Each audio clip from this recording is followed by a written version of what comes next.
Cái nó nè sẽ là ta tỏ tuột chi yam ba xia mù ua lấy ra sinh chế tỏ cho nó xía gì lúc bây lì nó bà cầu gì nó do bên nè nhưng mà căn tu nó nữa nè để có tuột chi lên nó là sẽ là ba xia sẽ là sinh chế một lì trà nè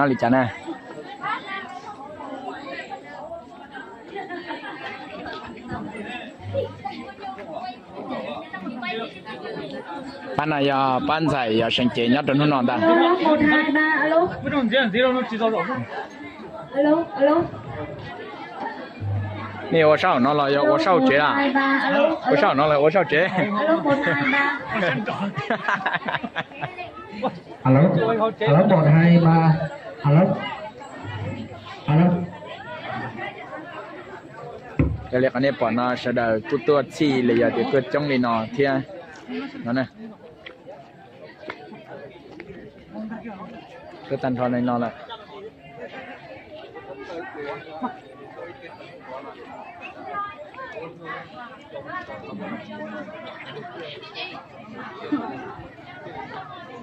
bị lò đó lấy từ lò cho chơi bỏ thì lò lê chỉ bỏ đấy đó. Thế là thế giờ, tan thắng để cho con nhỉ là do cho nên sẽ đợi tôi cổng cái lò rể nó nó nên sẽ đợi lò cho họ lúc chế nó đó để tôi đi ba tài xin nói nên sẽ đợi lò đó đấy.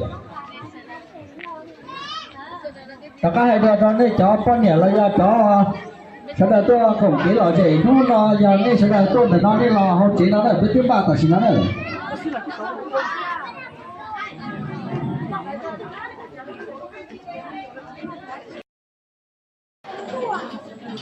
Chào mừng quý vị đại biểu khách quý đến tham dự hội nghị giao ban giữa Hội Liên hiệp Phụ nữ xã với Hội Liên hiệp Phụ nữ cùng bạn đọc hết. Tọa đàm kỷ niệm 150 năm ngày Quốc tế Phụ nữ mùng 8 tháng 3 1910 mùng 8 tháng 3 2018 và 1978 khởi nghĩa Hai Bà Trưng. Thay mặt ban tổ chức hội nghị, tôi xin gửi đến quý vị đại biểu lời chúc sức khỏe và lời chào trân trọng nhất chúc hội nghị thành công các bạn. Kính thưa quý vị đại biểu, thưa tất cả các chị em, 365 ngày trong một năm, phụ nữ có riêng một ngày để cả xã hội quan tâm người khác. Một ngày bù đắp cho tất cả những lo toan nhọc nhằn, một ngày để bao niềm hứng khởi hân hoan, và một ngày để ta biết rằng phụ nữ chỉ đơn thuần là phải sao ai con ngắt tôi rồi chế được quá ngày hôm nay bây giờ con ngắt tôi rồi chế được quá như một món quà tinh thần ý nghĩa, một món quà dành tặng riêng cho các em phụ nữ ngày 8 tháng 3. Sau đây, chương trình văn nghệ xin phép được bắt đầu với tiết mục múa câu do chị em phụ nữ xã Nậm Cắn biểu diễn. Xin mời quý vị cùng thưởng thức ạ.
Hãy subscribe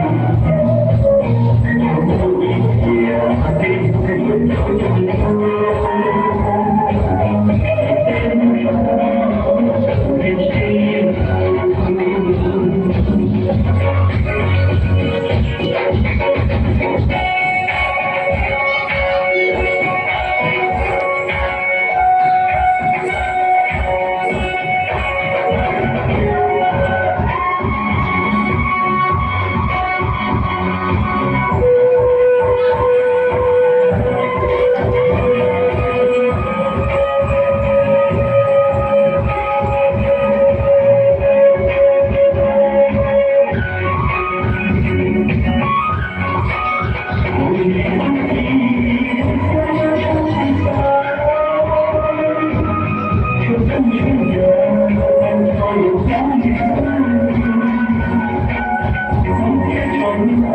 Ghiền Mì Gõ để không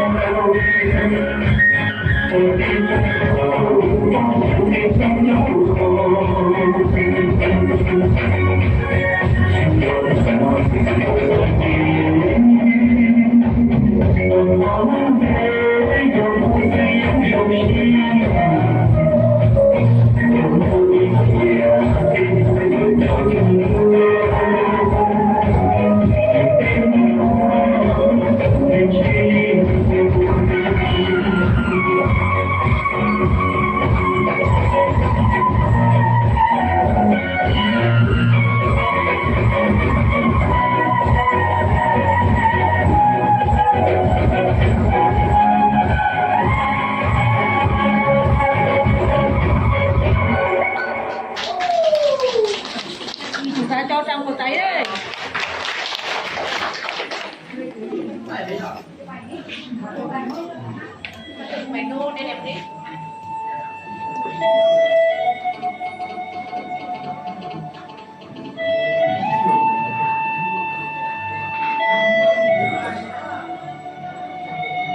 bài biểu diễn đã khép lại chương trình văn nghệ hội nghị giao lưu giao ban giữa Hội Liên hiệp Phụ nữ xã Nậm Cắn và Hội Liên hiệp Phụ nữ cùng bạn đọc Hết Tây. Tọa đàm 105 ngày Quốc tế Phụ nữ mùng 8 tháng 3 1910, mùng 8 tháng 3 2018 và 1978 năm khởi nghĩa Hai Bà Trưng. Chúc cho những ai mang danh phái đẹp luôn tươi trẻ, rạng ngời hạnh phúc, mãi được yêu thương và được tôn vinh trong trái tim phái mạnh. Chúc hội nghị thành công tốt